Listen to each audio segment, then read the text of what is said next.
trying to... Isn't that crazy? Go on, girl.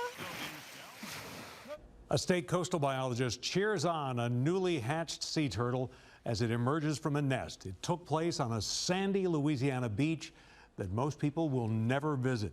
Scientists in recent weeks and months have documented hundreds of hatchlings on the Chandeleur Islands, way out at Louisiana's easternmost point. The islands are in danger of sinking into the sea. In a special Coast in Crisis report, we look at the state's plans to save the islands and these nesting grounds.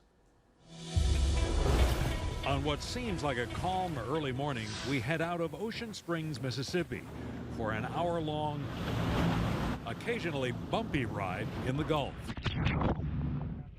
The adventure's only beginning.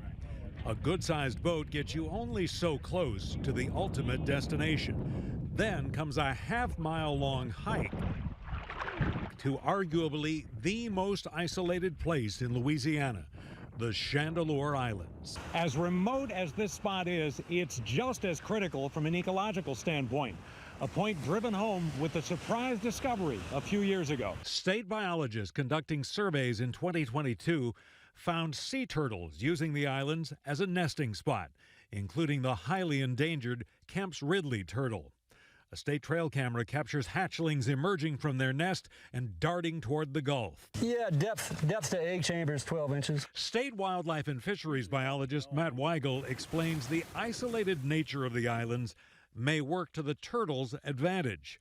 There's little in the way of light pollution to confuse new hatchlings making their way toward the sea. We don't have those large predators here. Crabs pose a threat, but little else. We have a good feeling that a lot of our hatchlings stand a good chance of making it to the Gulf. On this day, they find evidence of one failed nest.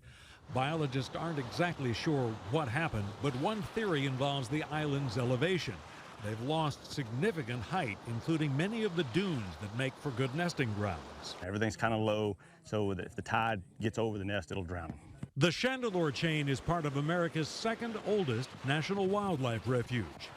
This place might easily have been written off. Over the last couple hundred years, the islands have lost 90% of their landmass.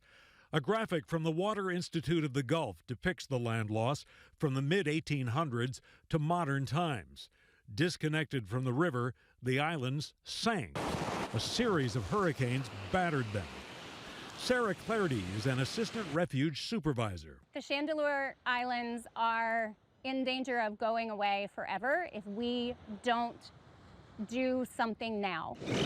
That something is a $380 million plan to rebuild 13 miles of the island chain by pumping sand back onto the islands. The Coastal Protection Authority hopes court settlements from the 2010 Gulf oil spill provide most of the funding. Having the opportunity for these settlement dollars from Deepwater Horizon is a once-in-a-lifetime chance. Fingers crossed that we don't have a tragedy like that happen again. The Macondo well blowout killed 11 workers and belched 134 million gallons of crude into the Gulf. The Chandeleurs were heavily oiled during the spill. But had it not been for that spill and the funding that's been made available from that spill, we probably wouldn't be standing here today talking about this project. That's tracks from turtles. This year, scientists documented at least 28 successful nests, including more than 500 Kemp's Ridley hatchlings. This nest provided an uplifting end to the trip.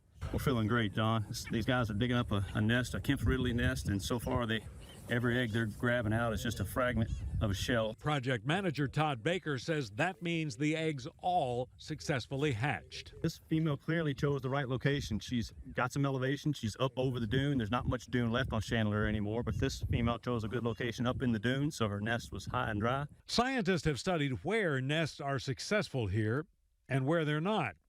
The aim is to design a renovation that mimics those elevations and finds a perfect niche for the turtles and their newborns.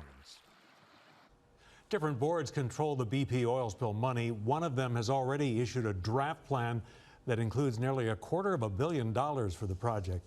The state hopes to tap into other sources of oil spill money for most of the balance.